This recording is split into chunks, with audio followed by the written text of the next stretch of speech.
If you actually want to get rid of your tendinopathy, please watch this video. What's going on, everyone? Welcome to episode 2 of my 3-episode series on how to fix tendinopathy.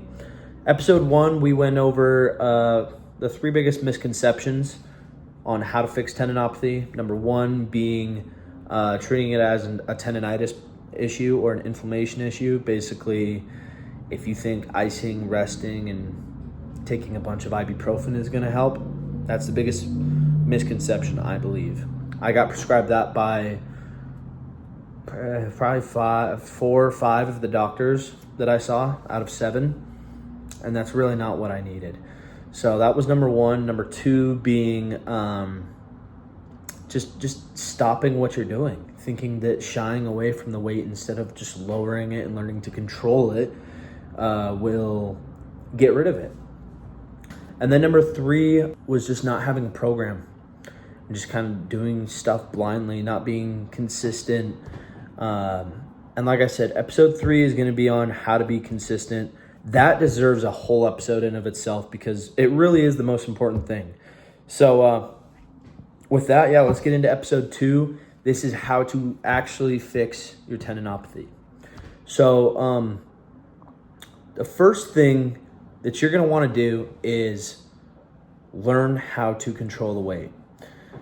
Tempo is huge, and a lot of people don't give it as much credit as they should, but tempo is very important, especially for tendon health. So if you watched episode 1, you know that I talked about like leg extensions,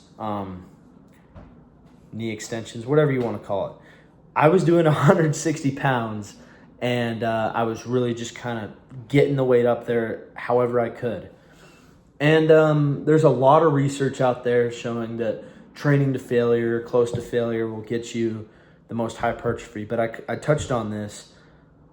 That doesn't matter if you're hurt. I've been hurt for 3 years, and I was pushing for leg muscle gains.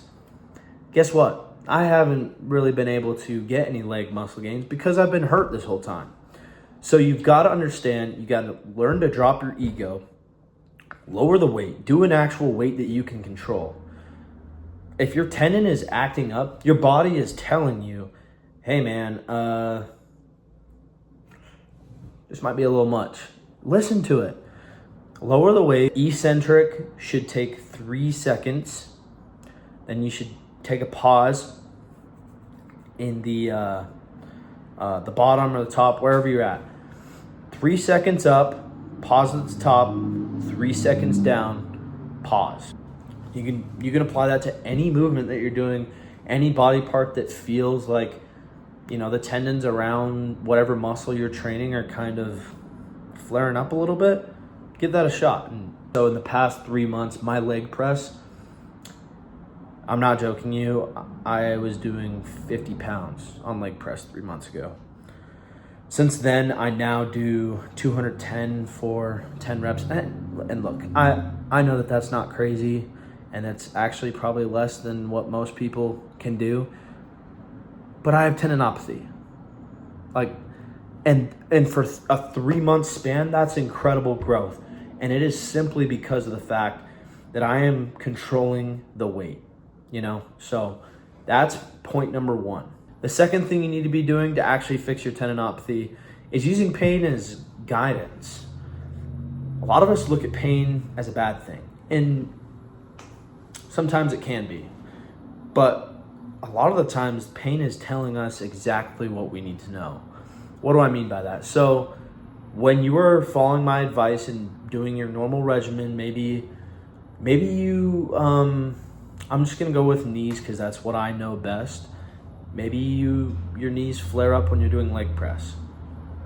You need to understand what the weight is that you can handle to do that 3-1-3-1 tempo, and then evaluate how you feel the next day. Evaluate how you feel. Don't push it too much in the moment, but push it enough to where it actually makes a difference. You should feel a little bit of pain sometimes, depends on person to person, but work into that pain a little bit when you're mid-set. Work into the pain a little bit, understand that you're going to evaluate how you feel the next day in that area. And if you feel worse the day after, that was too much. That was too much load.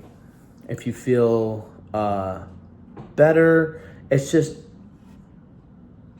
really comes down to consistency. It's hard to find that balance. And I know, as someone who is still trying to find it in some of my movements, it's tough.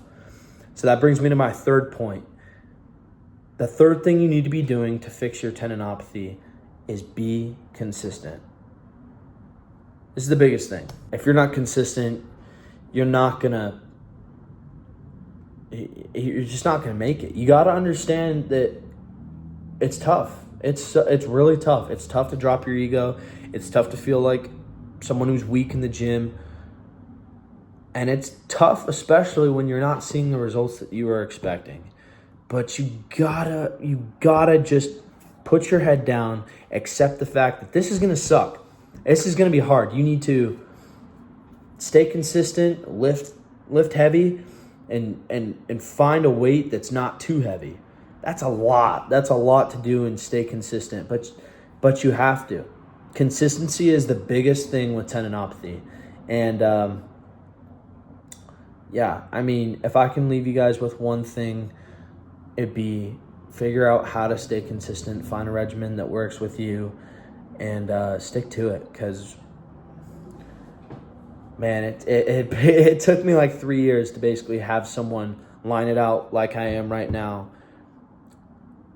and for me to accept it and understand that I need to be consistent, and I need to be consistent in the right things. I was consistent in the beginning with the wrong things, but of course when it failed, it was hard for me to be consistent again because I trusted someone's regimen and it didn't work. So yeah, I hope that helps you guys. Leave a comment down below if you have any questions, and stay tuned for episode 3. We're going to be going over how to actually stay consistent. Because I make it sound easy, but it's not. So, yeah, stay tuned, guys. Hope you have a good one.